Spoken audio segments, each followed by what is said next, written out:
A kertészkedőknek természetes igénye az, hogy mediterrán jellegű növényekkel népesítsék be a kertjüket. Ezeknek persze az a nagy hátránya, hogy télen takarni kell őket. Ilyen például az araukária, amely mellett most állok, amit a háziasszony 3 éven keresztül takarással védett a téli fagyok ellen.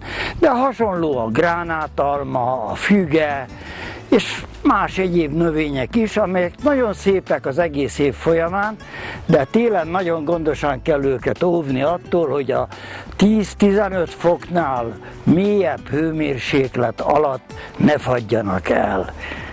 Ez különösen szép, ez az araukária növény, amely azonban a mediterrán vidékeken hatalmas erdőségeket is alkot, értékes fát nevel, amelyet ipari célokra szívesen használnak.